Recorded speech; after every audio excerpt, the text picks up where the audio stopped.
test the low-hanging fruit, because that will give you a quick sugar rush. Mm-hmm. Once you get the quick sugar rush, focus on the experience of the customer. How you test your onboarding process, your other process. But that's how I would start. And that's how I've done it all my career.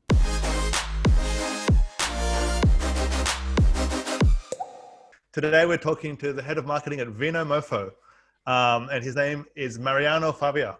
If you don't know who Vinomofo is, it's a wine recommendation site. It's also a subscription site. It's also a deals site, and they've acquired over 500,000 customers in the last 7 years, which is not a small feat, especially in the wine space, right? Because it's not like scaling up like other types of industries, right? Like other types of products. Like it's such a personal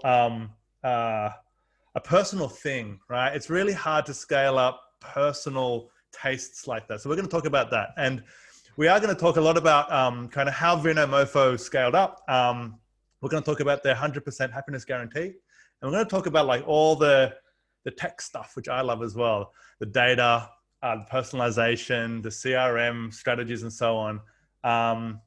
So look, I'm really looking forward to this conversation. So welcome. Yes, welcome, Thank Mariano. you. That was a great intro, Alex. Thank you. A lot of the build up. That's great. Yeah, well, look, I think I found out about Vinomofo, it must have been 5-6 years ago. And it like all of a sudden it was everywhere. And I just heard about you guys everywhere. And there was something about the name, and there was some creative campaigns that were happening, but like all of a sudden you were just everywhere. I know. So maybe can you quickly start, just give us the quick high level of kind of the history? Yeah, fantastic. I'll try to be as short as I can. Vinomofo is a year company, and it completely disrupted the wine industry in the country, and grew quite quickly. It started as a deal site, offering wines that no one could offer at the price that we were offering, and it scaled quite quickly. And scaled quite quickly because of the PR and the amazing management that it was at Vinomofo back then. That the founder, Justin, JD, is a techie geek as well. He loves wine, and he takes care very well of Vinomofo PR. And it did it keeps doing an incredible job with spreading the word of Vinomofo. And not going to the tech side of things, but when it started as a deal site, it was a private deal site. So you needed to sign up in order to see what deals you were getting introduced to. And that strategy, which now feels crazy because that cannot happen anymore, but that strategy back in the day was very effective, and the database grew exponentially. And that's what it allowed Vinomofo to gradually build the database and the customer base. Because once we did get the email address, it was very easy to target with a specific deal, and that went bananas. And that's how, in a nutshell, how Vinomofo grew and scaled. Then competition, changes in the market. You see new competitors coming. And obviously, we encourage competition. Competition makes us better, but it's we noticed that it was a different space than the one that Vinomofo started. So back in 2018-19, we changed a little bit of the focus from a very heavily brand awareness company to a performance brand company, and that's how I see the future of Vinomofo scaling in the markets. Also, Vinomofo, going back to the other point, grew a lot with the internationally, with offices in Singapore and New Zealand, and that also helped the Vinomofo world. But again, Vinomofo realized that let's just build the performance now. We have an amazing database of our happy morphos, which that's how we want to call it, a happy morphos. Let's just focus on what we do best, is getting the best deals at the best price guarantee, and be very more effective with the media that we purchase, and leverage data to construct an sustainable process for the future. And that's how I see Vinomofo growing. And personally, I love it. I love Vino. I love data. I think I'm in a really great spot, to be honest. Yeah, no, great. And we did speak about actually, should I have a glass of wine as well? Because I know at Vinomofo, you're encouraged to have 3 tastings a day. Like, is that what you said last time? Yeah, well, or it's available. Yeah, I mean, pre-COVID, back when we were all working from the office is, how can I explain? I think the summary is like a big, awesome bar. We have a bar section which is for wine tasting, and we run could be more than 3 tastings a day. Sometimes I don't even know how many tastings, but there's always wine. There's always wine, and it's not my responsibility to test. I'm not the quality insurance for a quality guy to try the vino, but I was very regular on those wine tastings. And I don't want to say we encourage drinking, we just encourage tasting good wine. And that's why it got us to what we pump, because we only buy and sell wine that we actually love. As in many industries, there are different qualities. And that's why we got Vinomofo to this amazing retention rate, where you know that regardless of your taste, you're going to get good fucking wine. That's what you're going to get with Vinomofo. And you're going to get for the price that you love, delivery as fast as we can at this stage, and an amazing experience with Vino. Yeah, sure. And there's a couple of points I'm going to come back to on that. But I think the first one which stood out for me was your 100% happiness guarantee. Yeah. How do you guarantee happiness? Exactly. Well, it's a promise. It's a promise that we deliver to the customers, and that comes to what we call the Mofo value. At Vinomofo, and excuse me, I probably should have done some research, but I'm pretty sure that we are the only ones in the world that you can return the wine after you open the wine. And if you order a box of 12, you can open 2 wines, say that you didn't like it, and in a lapse of 365 days, you can return it and you get the money back. Wow. That is happiness guarantee. That's how serious. We as Mofo value we define guarantee. And if our returns rate, there are returns, of course there are returns. Of course. But they're not, we don't have many. We just want to have happy morphos. That's what we want, happy morphos. And you've always had the guarantee, or how? Yeah. Has there been a time where there was no guarantee and then you introduced it? No. It's always been happiness guarantee. And we deliver the brand promise with the returns, with epic wines and good wine only. That's the combination of the 3 things is what is building the happiness for our morphos. And then how do you integrate? Yes, yeah, of course. How do you integrate that into your marketing? So where does the happiness guarantee get integrated? Because it feels like you would lead with that, but I've seen the website and I've seen some of your marketing. You don't really lead with that at the very start. No. It's more an invisible promise. You won't see us promoting free returns. I don't think there's any brand that would like to encourage returns, but it's an option. It's an option you have. It's an option where you call Vinomofo, when you write an email to Vinomofo, you can return it. And that's the happiness. It's an invisible way to delight our customers. That's how it's embedded. That marketing strategy is embedded in the way we do stuff at the company. We don't think we are the best. We're not brag about our value proposals. It's just we live it. It's an ongoing thing. It's not a marketing campaign. It's just a way to live the Mofo value. So because this is interesting, right? And let's just talk about this part for a second, right? Because I understand what it is to integrate something like that across the company, but a happiness, like to have a happiness type of guarantee, 100%, 365 days, where you can open up two bottles of 12 bottles and have them and send them back for a full refund. That would be scary for a lot of companies, right? Because they'll be thinking of the potential loss, not the gain. But yes, what are some of the things that you integrate across the company to ensure that there is happiness? Yeah, correct. Customer service, excellent customer service. We have an excellent SLA level of response. And we have a team, which is our wine brokers. Our wine brokers, it's a team inside Vinomofo that ensures your experience at Vinomofo is the best as it can be. So you can call Vinomofo.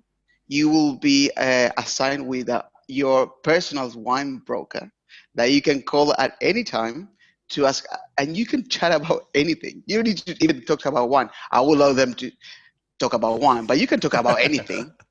And that's how we have integrated two main areas in the companies as part of the marketing strategy. An excellent customer service, an amazing wine broker team, because those teams are the ones that are leading us to an amazing retention rates. Again, without much market research, Vinomofo right now has 80 plus NPS score. And that shit is like Tesla level. That shit is Tesla level. You don't get many 80 plus NPS. Vinomofo has it. Room for improvement, there's obviously the room for improvement. But I'm pretty sure that we do things very well. So essentially, the guarantee, it kind of just sits behind the company's operations. But from a marketing perspective, it's not really part of the marketing side of things, is it? So what does the marketing then do? Because if that's what the operations have to support, right, is that happiness, then how does the marketing arm start that experience? It's from a life cycle perspective, because marketing it's a lot of things. Maybe I'll explain more about how we do the lifetime experience of Vinomofo. Is the moment that you sign up, from where you visit, you sign up, and then you get your order. That's how we ensure the operation side of happiness. Having a discount, a welcome coupon when you sign up, that ensure that coupon always work. Ensure that after you sign up, you don't get 1 billion emails selling more wine because you haven't even received your first order. That's how you see levels of retention going up when you focus on the performance side of things, and then you don't hassle the customer. I think I was doing a report for the Big Boss, and I reported that over the last month compared to the month before, and it was even better than last before. For email, we are getting 35% less unsubscribers, but also gaining the performance of email. And that's a metric that is also across SMS, which is another channel that you can opt out. Our unsubscribers are going down because we don't hassle them. We just don't hassle them. Like, we offer them good wine based on what they told us about, they like about wine. If you bought Riesling, it's very unlikely that you get a Bonarda type of wine. It's very unlikely. It might be, it depends on the message, but it's very unlikely. If you bought Pinot Gris, you get Pinot Gris. And that's how we ensure the retentions, right? And a good experience from the marketing side to ensure retention, and therefore the happiness and more for value. Make sense? Yeah, right. How I draw it? Yeah, no, for sure. Before you talked about you moved from a brand campaign or approach to a performance approach. Mm-hmm. So what changed in your marketing? A lot. First, we needed to ensure that our reporting was as dynamic as it can be to take the decision as quickly as we need to get the sales events that are correct for that specific time period. I'm going to translate that into more tangible things. We need to get the fucking numbers right. If the numbers were not right, it's impossible to plan. So that's stage one, get the numbers right. We got the numbers right. Now, once we got the numbers right, we got the sales events right by creating specific actions that were leading Vinomofo to ensure business goals, new customers, revenue, less unsubscribes, increase average order value, whatever it is. We developed those sales events towards specific goals. But those goals needed to be filled by a really dynamic set of reporting. Because otherwise you just chuck, just do $5 off, just do a sale on Shiraz. That's not how the way it works. That's not the way it works. So that's what I mentioned, change from branding to performance. Do all the decisions for our sales funnel leading by bloody numbers, and stop with the gut feeling. And I'm not saying that wasn't branding. Branding was more like we formed my time. There was a TV campaign. There's no TV campaign. Because there was no set of reporting that could say what's the return ad spend combined within that TV ad. What's the point of doing a TV ad if you don't have the set of reporting to ensure success? So now we fucking stop the ball. We stop the ball. And the very first question that I ask is like, is this going to deliver happiness to our morphos? Yes. Fantastic. Can you measure it? No, then don't do it. Can this deliver happiness? Yes. Can you measure it? Yes, do it. Can you measure it? Can you measure it? So then if something is an opportunity which you can't measure, it's a no straight away. It's got to be no for you. For a performance company, it's very important to have the tool needed to measure what you're doing. And I probably encourage this to everyone. There are some things that are less tangible than others, but it depends what metric do you use to measure the success. One thing is measuring NPS. One measures is another KPI could be sales. Different ways to measure it.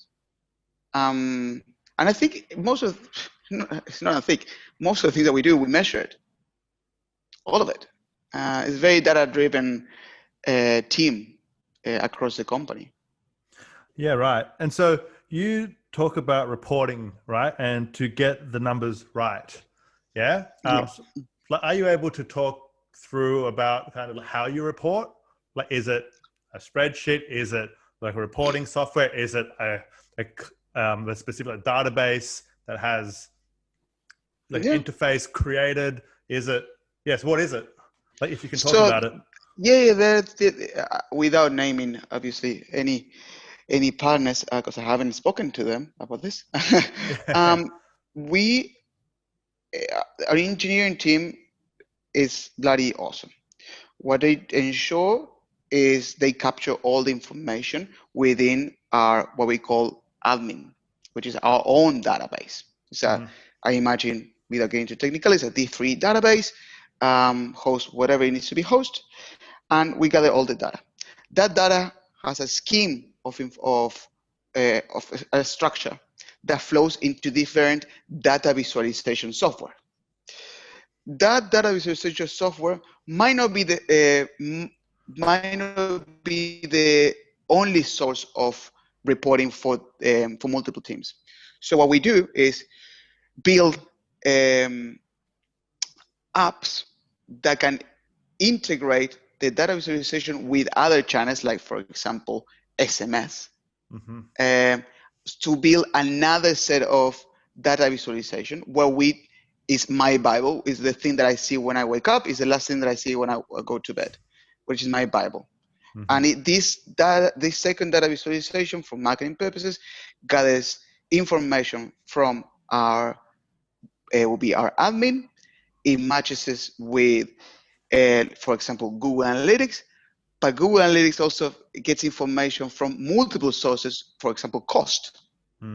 So I'm able to measure return on ad spend and return on profit real time, and in every bloody channel. And we do it by different. We have macro goals and micro goals. A micro goal, for example, could be bloody sales. A micro goal could be leading people to the cart. So, and we use these micro goals to also optimize our delivery of the ads. So and the whole marketing decisions are taken as a holistic point of view, no channel by channel. For example, I'm never going to say drop Google, increase Facebook. It's not the way it works. It's just a combination of channels that will lead into a successful performance. And so then, of course, thank you for sharing that. And that just gives insight. And I'm sure that's going to be too technical for some of the listeners, but it just shows the level that I guess the company is going into to get the data correct, right? And that's what you were talking about, I guess, at the very start, of saying you want to get the data right, assuming you get the numbers right, and that you get it and control the data completely. And then you connect with other apps and so on, but all the data is there and it's completely there at real time. Correct. You just said, and this is interesting, that you don't just look at one channel and say, this channel is working, this one's stopping, right? How do you approach that in terms of your reporting system? Because this is something that people have been trying to do for a while. It's attribution modeling, right? How do you do it? Vinomofo. It's kind of like secret recipe, isn't it? Well, if you can tell us something which is not too secret then, or tell us a secret recipe. I'm sure everyone loves that part. Yeah. It's a lot of work. I don't think it's too secret. There's the brand, there's the stats, Look, it's at the end of the day, it's the statistics. It's the statistics. The way I work is towards a lot of people at the company is agree on one metric that it's the main metric. And that, for example, could be return on profit. There's that metric, it's A. And as long as that metric is always A, you're doing a fucking great job. And then you need to consider the positives and the negatives from every channel to make it a successful mix. And I'm gonna go, for example, using SMS as a customer acquisition probably would be a bit of a silly idea. Now, using SMS as a way to tell the customer that the wine is on the way seems like a great idea. Using Facebook to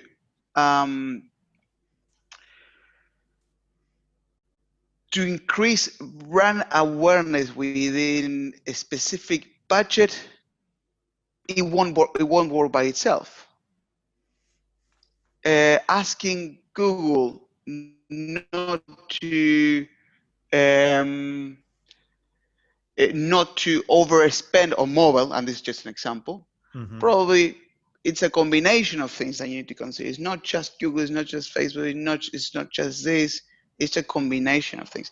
And the most important thing is how once you acquire the customer, what processes are behind to retain those customers to increase your sales. Because you can have a fucking great. Sorry, I'm cursing a lot. No, Sorry. it's fine. If you talk normally, curse away. It's Okay, fine. cool. Yeah, sorry, that's another mofo thing. Once you get if you get a great customer acquisition strategy, which is fantastic, and the companies are doing amazing, but if you don't have anything to retain them, what's the fucking point? What's the fucking point? Like if you don't have the tech to offer, in our case, Shiraz to a Shiraz drinker, what's the point of acquiring a customer? What are you gonna offer, like a Riesling to a Shiraz drinker? They're gonna return it, and that's a lot of money.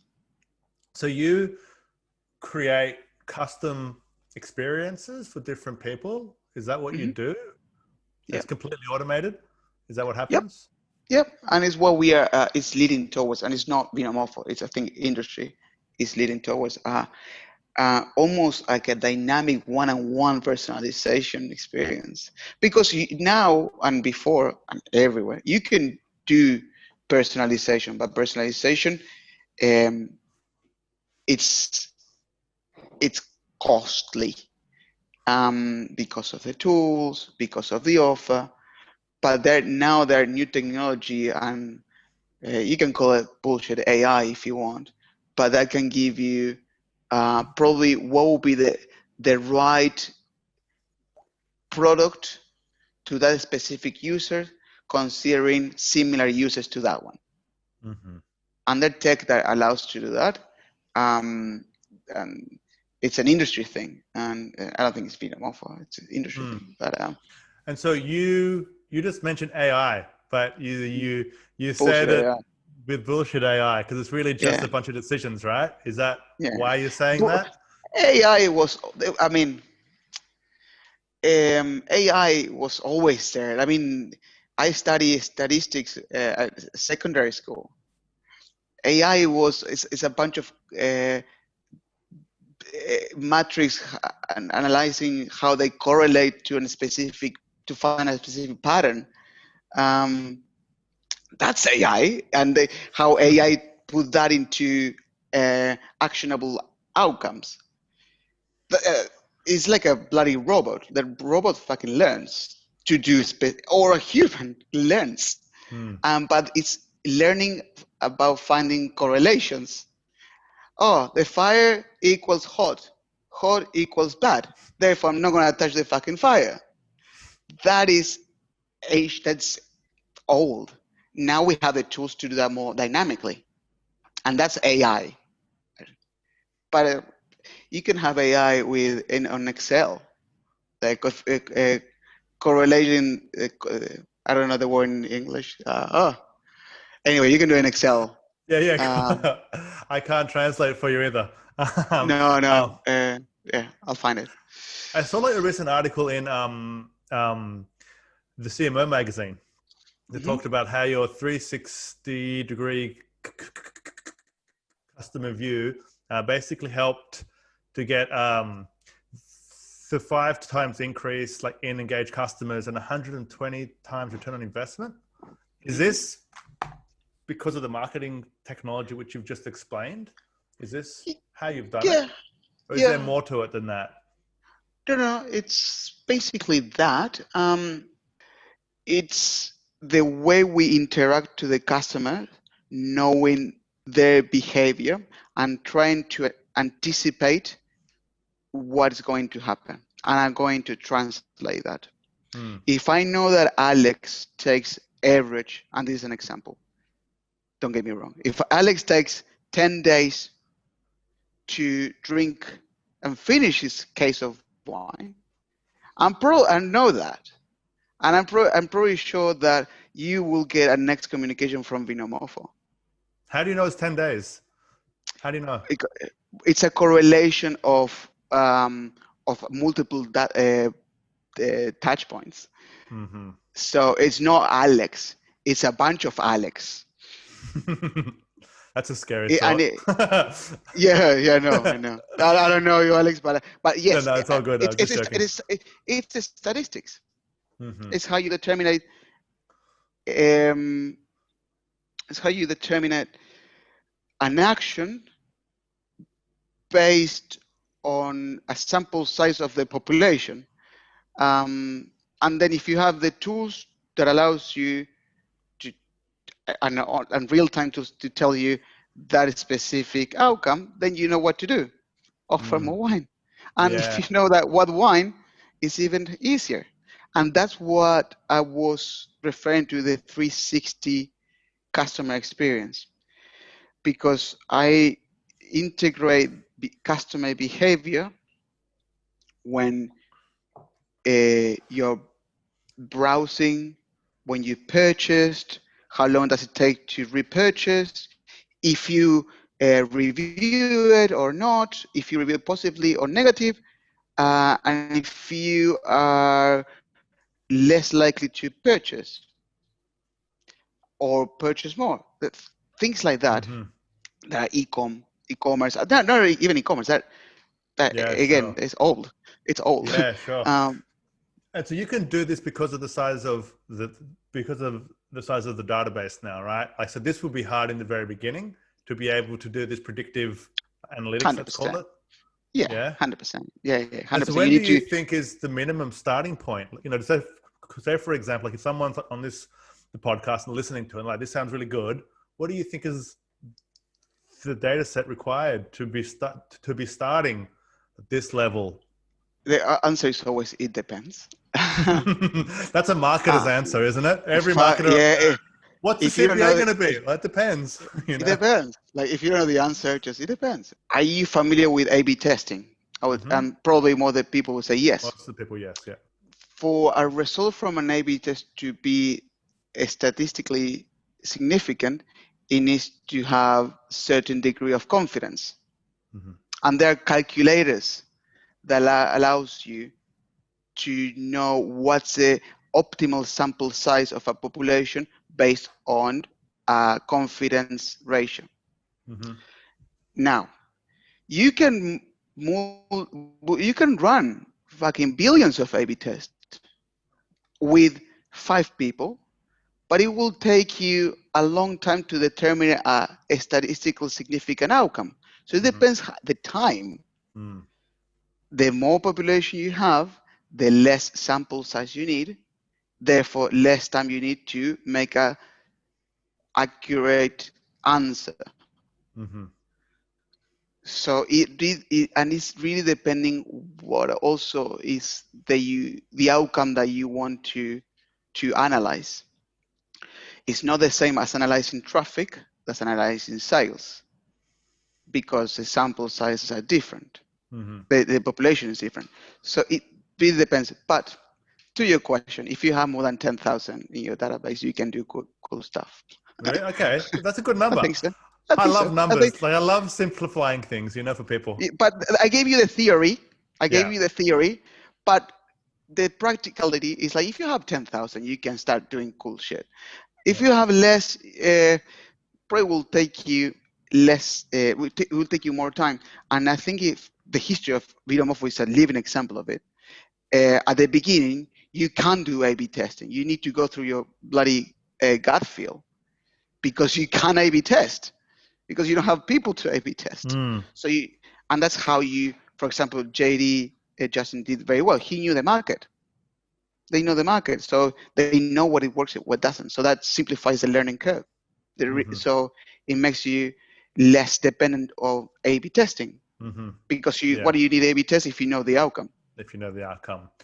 So then, if someone has 10,000 people on their database, it's very different to 500,000 people that are returning every week, right? So what would be one of the first things which you would do, that cool shit that you were talking about? Yes. What would be some of the things with 10,000, which is very small, I would say, right, to start with, but what would you do? I peek into the sales, I see the sales funnel, and I gather what I call the low hanging fruit. And the low-hanging fruit that will get me to results is experience in the checkout process.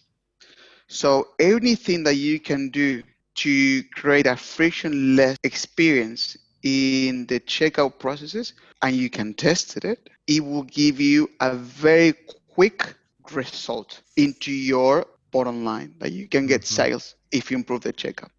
By improving the sales, it will give you enough oxygen to test shit on the top funnel.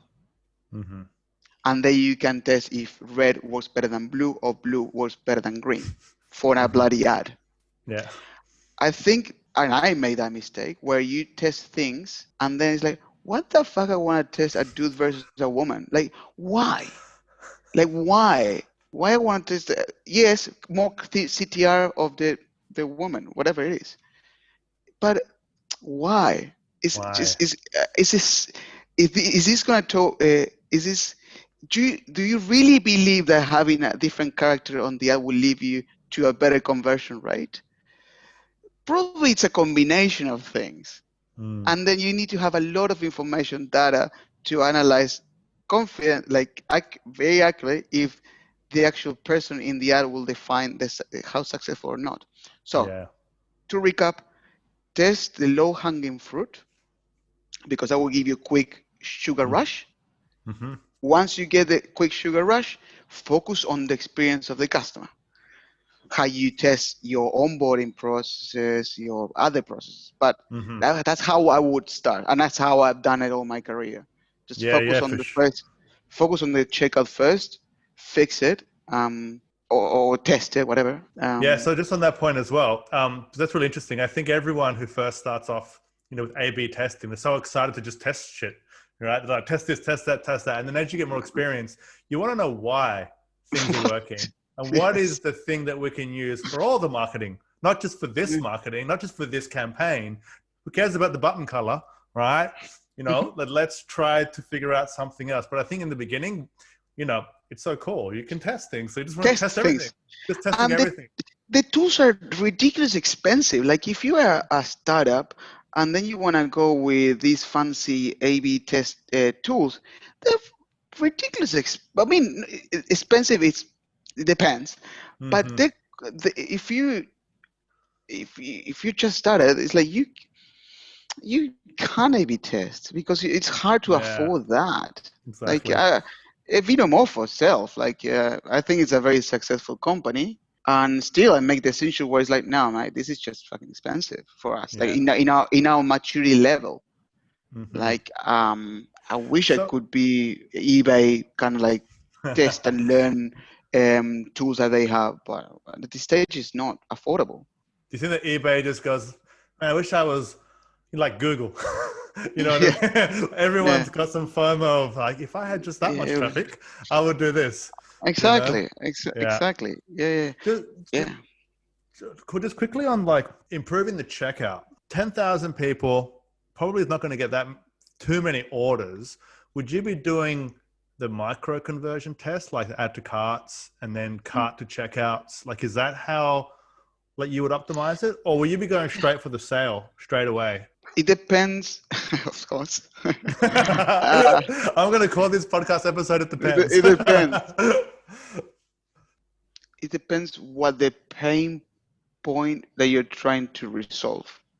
For example, the hypothesis is if we reduce the time on checkout, is more likely to have more conversion rate, for example. So therefore, if you test an autocomplete on the address field, that it makes the address field goes quicker, and that proves your hypothesis, then I would not be executing towards the sale. Indirectly, yes, but the micro goal is going to the next stage of the checkout. So it depends what the which pain point in your hypothesis you are identifying, and that's the most important thing. Like, what the fuck am I trying to resolve with the A/B test? Okay. Okay. I mean, I have so many questions on the checkout, but we could be in here for like hours. So let me just, there's so hours. many parts. It's really like, it's so Shit, geeky to talk about, or techie, or whatever you want to call it. But I love it because it's psychology. shit. It's really It's psychology. It's consumer psychology. psychology. Yeah, Right? 100%. Like upsell, cross sell, and the checkout. Mm, It might, and again, going back to the roots of commerce, if you go to a bloody chemist, there's obviously there's a reason why they put the chockies next to the where you going to purchase, and it's obviously the reason why. Just it's there. It's just and then you have the person in the service station saying, "Do you want a chocolate? It's 2 for 3, whatever." It's always a reason. Yeah, and that's what I try always to think as well. yeah. How do I see my improvement into the real life? Mm-hmm. Yeah. So let me ask you a Because question then, right? Let me ask you a question. Now, this is just a hypothetical that you could talk to just in terms of experience or not, right? Would you prefer to put an upsell before the purchase is complete, or would you prefer to put something after the purchase as like an order bump? You know what I mean? Because it's like before the purchase, hey, you could buy some wine openers or whatever. Some bottle openers. Or afterwards, hey, just add this button and get this, for half price.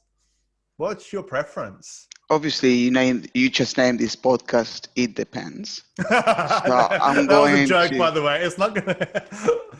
But what would you start with?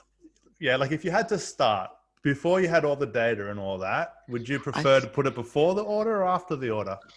I just don't want to give names, but there's a very awesome retailer in Australia that does it very fuckingly smart. And what they do is very cheekily great. You have, after you check out, you have 20 seconds or 30 seconds to add shit into your order with a specific discount. And that's fucking shit, psychologically great. Because it's fantastic because you made the purchase already, but you have, do you remember those TV shows where you have 30 seconds to grab everything in the store and then you get it for free? If it gets that rush, it's like you have 30 seconds to get this at this price. And it makes you feel that you're a fucking smart guy. Because you have, and that's I think I find it very smart, very smart. There are brand impacts on doing that. There are brands that can do it, brands that cannot do it. I don't imagine Apple doing that. But I think to your question, my preference is after that minute after the checkout is fantastic. It's glorious because Glory. Glorious. Yeah. you just made a purchase. It's like, after fucking research for this bloody wine, I made the purchase, and then you have in 30 seconds you need to make another decision. You already made a decision. Yeah, good one. Good one. It's fantastic. It's fantastic. That's good. I don't Thank know you who. for answering that. Thank you. And Yeah, thank I you don't for know. that cool example because I haven't seen that, but it is really smart, and maybe it could get to the next level, right? You've got 20 seconds and it's 50% off. Then you got 20 more seconds, it's 40% off. And you're seeing it change, right? And then 30, and then like that would work. Because you'd be like, shit, this is actually changing. And you can't go back until you buy again to see it. And that's I find it like glorious again. It's just like yeah. It's like that sneaky smart. It's like, why I haven't thought about that before. Because it gets me, like it gets me. I'm a heavy purchaser, like I'm a heavy user. It's I imagine for you as well, like it's very hard to trick you with some techniques because you're a heavy user. This is how you live your life. Yes. But when there's something that it gets me, I was like, well done. Nice. Well done. Yeah. Nice. Well done. Cool. Cool. So we've spoken a lot about kind of what happens after the customers acquired in some way, right? So how does your acquisition team now connect with all of the data, right? Because there's obviously going to be some people that are running Facebook ads, search ads, they're doing email marketing, that are doing the thing before you've got the person connected, right? As soon as you got their email, you got them, like, and some of the cookie data as well before that point. But how do you test things, or I knew this how was does going it to happen. connect? How does That's it connect? that's a great question. For how retention drives acquisition, and excuse me, that is my dog. That's fine, by the way. I mean, No. we're pet friendly company as well. I mean, everyone's at home now as well, regardless, but it's all good. So what we've done is we grab a specific period and we analyze it, the first purchasers of a group of users, and we notice what were they buying as for the first purchase. And we didn't. Australians love Shiraz. We thought it was like, just fucking offer Shiraz. I love Shiraz, especially yes, from the Barossa. It's my favorite. For the Barossa, exactly. That's a gut feeling decision. But what we realized is first purchasers, they were buying mixed cases. That's random. Because people are trying to test Vinomofo. They're trying, they're new customers. So what we did is start creating sales events toward mixed cases. And that's Robbie. And that's how we increased, how we leverage our retention information data for acquisition strategies. What do they buy?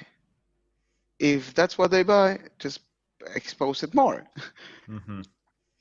That's an example. But so you then also will know, because of all of the database information and so on, the demographics, the geographics, and maybe also some psychographics, right? Like you can potentially predict what somebody might like, or what are some of their interests. Is that right? Like, and you will put that then kind of like into the targeting. Like, except like for Google search is easy, right? Because they search for Shiraz, you pop up for Shiraz. There's not too much involved in that. There is probably some sophisticated stuff that you could do with search retargeting, but I'm assuming it's harder in terms of the social ads. And I would assume that is the growth, the driver, right? Because you can put stuff in front of people. Is that correct or incorrect as an assumption? It's partially correct. It depends. It depends on the cohort. Great question. To do proper advertising, you need to know the tools. And the way Google and Facebook, for example, and other tools, they grab information to deliver your ads. And they are tools that require a lot of data points to successfully deliver the right ad to the right person.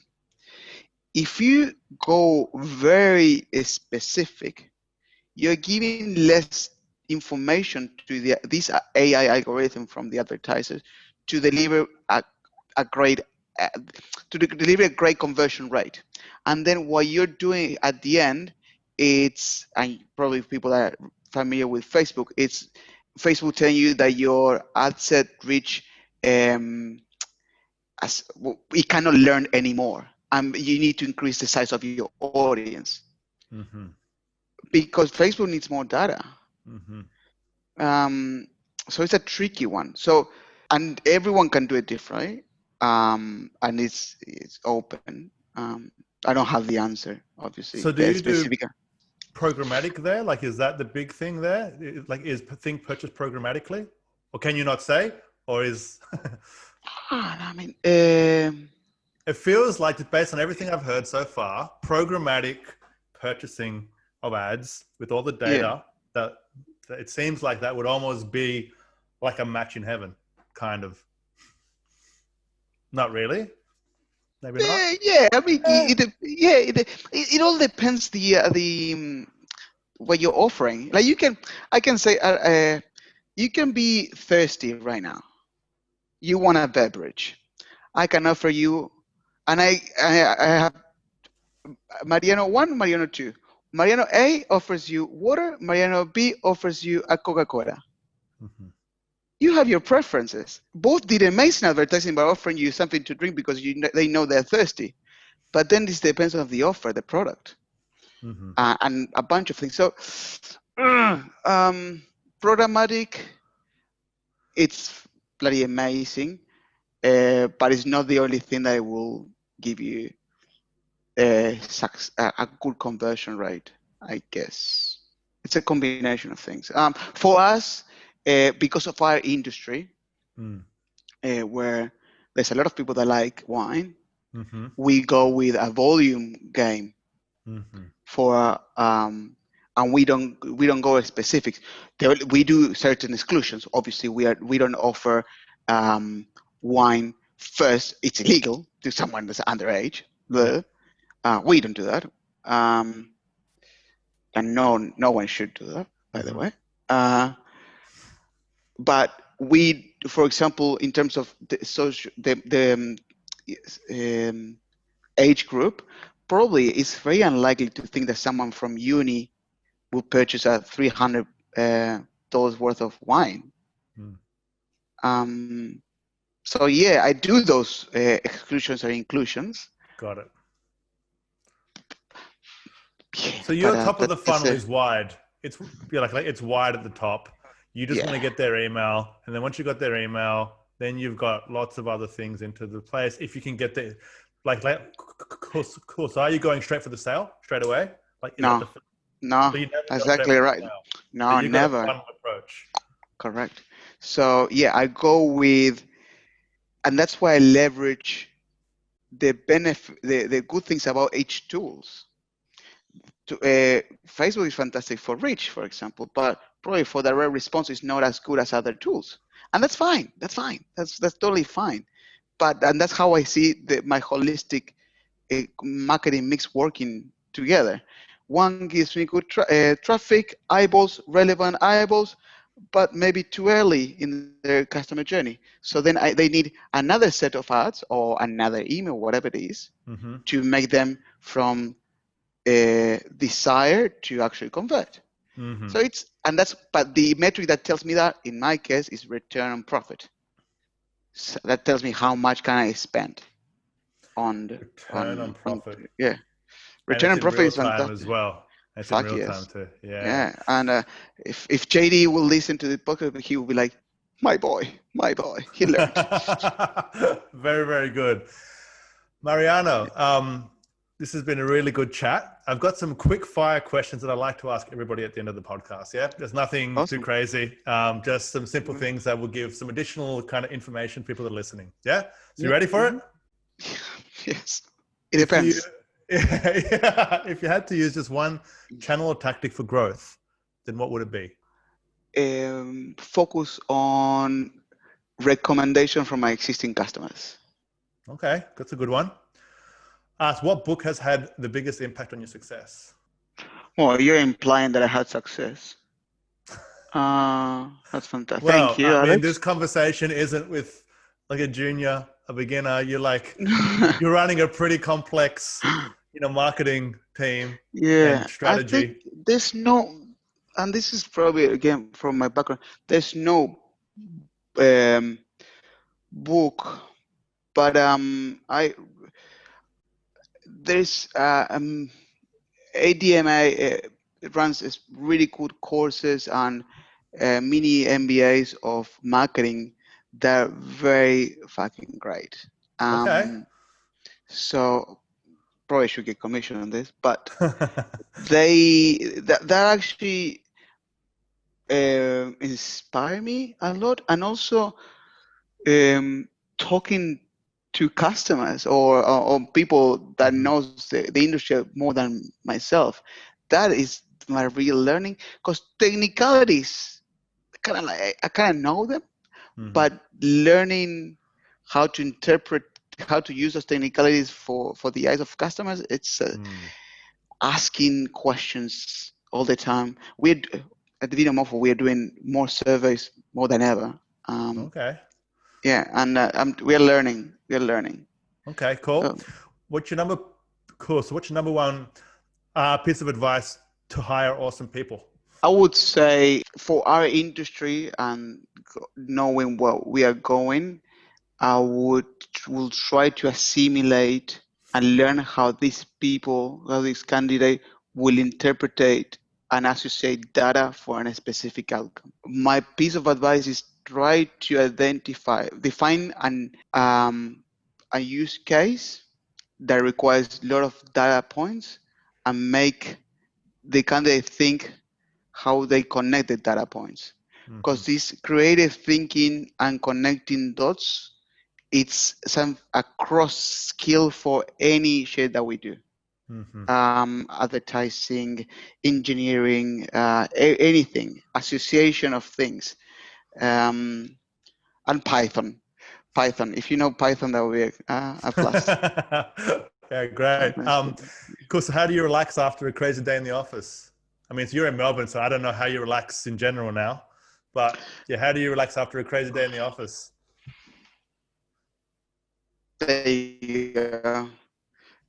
Walking this guy for an hour or 2 hours.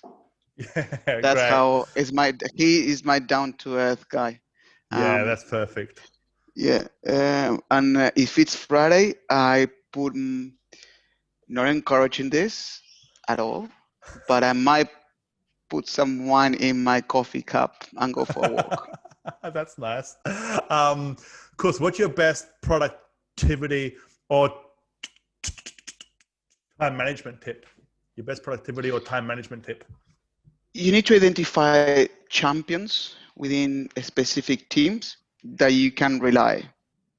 And those are the champions that they understand you the best and they will spread your message the best. But everyone should be across the macro plan at least once a week. And a living example for that is at Vinomofo, we have a macro sales plan where the whole company knows it. The whole company knows it. Everyone has access. It's self-serve. But also, every Monday, we do a reminder. Every Wednesday, we recap of what we did, what we are doing, and what we are going to do. And it's my duty to report the outcomes to everyone in the team for my specific area. And every head should do that. So there's no tool that I specifically use. I don't use anyone. It's more about connect with the team, kind of like real all the time. Yeah, no, that's great. That's great. And of course, what's the best piece of advice in business that you've received? Best piece of advice in business that you've received? I think it's from my very first post when working at Dell. He told me that there are two types of employees. Then you have people that they need to be told what to do, and there are donkeys with a lot of initiative. And he said that I was a donkey with initiative. And he said to me that, and this was the best piece of that. He told me, like, Mariano, you have great skills. Think before you talk. Think, analyze before you make a rush decision, because nothing comes great after a rush decision. And I can relate you can relate to your personal life as well, or your business life. Nothing comes great after a rush decision. And he was very clear to me, like, Mariano, great skills, fantastic initiative. Now sit down and think what you just said and come back to me later. Yeah, look, just on that one as well. It seems that thinking is the thing that's hardest to do, to stop and think, but that's a great one. And last one, how do you have fun? How do I have fun? Very easy.